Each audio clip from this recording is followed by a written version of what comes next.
Welcome back to Movie Recaps. Today I will show you a prehistorical adventure film from 2018, titled Alpha. Spoilers ahead. Watch out and take care.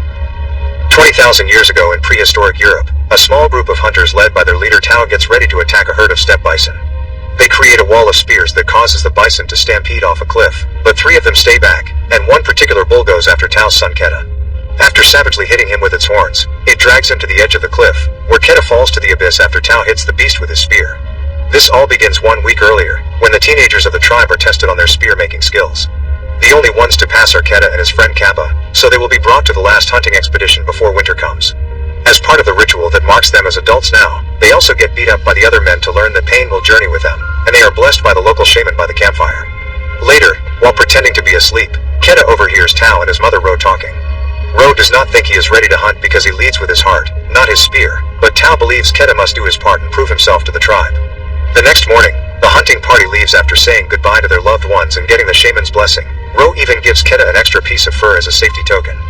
The party begins traveling across the land by following the sacred path left by their ancestors, who have made a series of rock sculptures that leave a trail for them to follow. The hand paintings on them point at the direction they must take to the hunting ground. During the trip, they come across another hunting party led by Zai, an old friend of Tao's who has recently lost his son. Both parties begin traveling together then.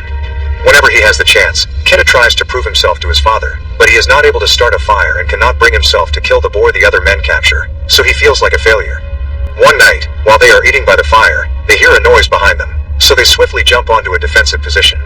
When nothing comes, they quickly relax, which proves to be a mistake. A cave lion suddenly jumps out and snatches Kappa, who it takes away to feed on.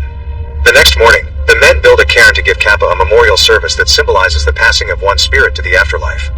The trip continues with only stops to hunt and rest. One evening, when they find a large and safe cave to sleep in, Tao takes the chance to make Keta get a tattoo of the constellations just like him. That way he will always find a way home. It takes a good amount of days, but eventually, they find a trail of dump that takes them to a herd of steppe bison, which brings the story back to the beginning. As he falls, Keta tries to hold onto a rough cliff edge, but he slips and lands on a further ledge, where he breaks a leg and falls unconscious. Desperate to save his son, Tao tries to climb down, but his fellow hunters stop him, pointing out it is too late. While the men bring the sleds to carry the bison on, Tao stays by the edge of the cliff, crying in denial. Now that their hunt has been divided equally, Shi's party leaves on their own to return to their home, so Tao's group has one last night of camping before convincing their leader it's time to move on. The following morning, Tao builds another cairn while tears of grief continue to fall. Many hours after the party is gone, a vulture lands on Keta and tries to feed on him. This makes him wake up, and after pushing the bird off him by wringing its neck, he realizes the situation he is in. Dragging his broken leg behind him, Keta tries to climb down, but there are not enough rough edges for him to hold on, and ends up hanging in there for a long excruciating moment. Soon after, a storm arrives and begins flooding the ground below him, so Keta comes to terms with what he has to do and lets go of his grip, landing in the water and falling unconscious again. When he wakes up the next morning, it has stopped raining and the flooding is gone. After drinking water from a poodle and splinting his injured foot, Keta slowly makes his way back to the top of the cliff, where he finds the memorial his father left for him. But Keta kicks it out in frustration when he realizes he has been left behind and must find his way home on his own. Keta begins traveling alone. He feeds himself bugs, fills his canteen in any poodle he can find, and climbs trees to sleep safely at night away from predators. When a pack of wolves finds him in the middle of the day, Keta runs to a tree again, stabbing one of the wolves when it grabs his leg before he finally climbs to safety. He stays on top of the tree until the wolves get tired of waiting and they all leave except for the one Keta injured. He prepares a spear to finish it off, but he cannot bring himself to do it, so he decides to ignore it instead. Except Keta cannot do that either. The wolf's painful whining is too much to hear. Keta decides to help and, after tying up its snout not to get bitten, he picks up the wolf and carries it to the lake in order to clean its wound. Sadly, they cannot rest there for long because there are hyenas nearby, so Keta carries the wolf again until they find shelter in a cave where they can sleep safely. The next morning, Keta finds a mortar near a bunch of bones and uses it to create a plant salve that he applies on his foot while the wolf manages to free his snout. Seeing as the animal is behaving, Keta decides to share his water with it, which the wolf finally accepts after lots of growling. Keta goes as far as cleaning the wound with the fur his mother gave him and sharing the worms he finds with the wolf as well. But worms are not enough to keep themselves fed, so Keta finally gets brave enough to make his first hunt. He kills a rabbit with a rock and even manages to start a fire at last to cook it. The wolf tries to take the rabbit from him, but Keta quickly pushes him away, remembering the lessons about leadership his father has taught him. He establishes dominance by always eating first and feeding the wolf after he is done.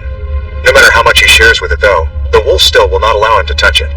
Winter is quickly approaching and Keta must find a way home before snow begins to fall. He does not think he can make it without his father, but he has to try.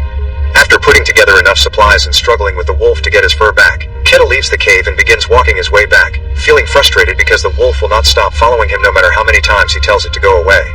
Eventually, Keta gives up and accepts the wolf as his new travel companion, even training it to come over when he whistles. Their first attempts at hunting together are a complete bust, but after a few tries, they manage to find a way to sync their attacks and get their prey without too much effort. At night, Keta double-checks they are going in the right direction by using the constellation tattoo on his hand, and the wolf begins sleeping next to him, even allowing him to touch it now that he has gained his trust. After an afternoon spent in the lake bathing and fishing, Keta decides to name the wolf Alpha. Their trip is taking so long that winter finally catches up with them and snow starts to fall. One evening while they are eating by the bonfire, they are approached by a pack of wolves that turns out to be Alpha's family. Knowing what it's like to miss your loved ones, Keta tells Alpha to go with them, so now he is left to continue traveling alone. As time passes, snowstorms become more common, so Keta is having difficulty making much progress each day, especially when he has a devastating dream of Tao arriving home and giving Ro the bad news. After a few days of walking through yet another storm, he comes across Alpha and its pack, but when he runs towards them, the ice breaks under his feet and he falls into the freezing water. As his mother's fur and most of his equipment float away, Keta hits the ice with his knife and manages to break enough to let Alpha drag him out. The two of them begin traveling together again, and later that night, Keta sleeps hugging Alpha to regain some warmth in his freezing body. After advancing a few more miles, they find a trail of tracks that they follow to a hut, but sadly, the owner has frozen to death. There is no food to be found, but Keta does grab a bow and arrow to hunt, ignoring Alpha's worry when he suddenly begins to cough up blood. Sometime later, the duo finds itself between a rock and a hard place. There are hyenas following them but also a very dangerous storm ahead of them, so they run until they find a cave to hide in. Unfortunately, the place is not empty. There is a cave lion that does not hesitate to attack them. Alpha fights it fiercely while Keta puts the arrow on his bow, concentrating to hit the right target. He manages to kill the lion and save Alpha, who still comes out heavily wounded from the fight. When they go back to very slowly traveling in the middle of the snowstorm, they find the sculpture that marks the sacred path, so Keta knows they must be close. His hope gets stronger when the northern lights appear above them one night, a sign that his ancestors must be guiding them. However, Alpha is too weak to keep going, and one day he finally collapses. Not wanting to leave his friend behind, Keta begins to carry the wolf in his arms, ignoring the fact he is also weak and continues to cough up blood. The conditions are so harsh that Keta eventually collapses as well. But then, he finds encouragement in a memory that comes to him in a dream. It is the conversation he overheard his parents having the night before they left. To help Ro not to worry, Tao had told her Keta is stronger than even himself knows. With newly acquired strength gained from his father's belief in him, Keta wakes up and picks up Alpha again, carrying it through the storm until they finally make it back to his tribe. Nobody can believe what they are seeing, and Tao cries as he tells his son how proud he is before taking him and the wolf into a tent to be taken care of. After Keta is patched up and fed, the shaman examines Alpha, quickly realizing what its problem is. Alpha is actually female, and she is giving birth. All the puppies are born safely and healthy, and the tribe welcomes them as part of the family. Years later, once the puppies have become proper adult wolves, they are assigned to hunters as partners and are taken to the next great hunt before winter. Make sure to subscribe and turn on notifications so you can watch more videos like this. Thanks for watching.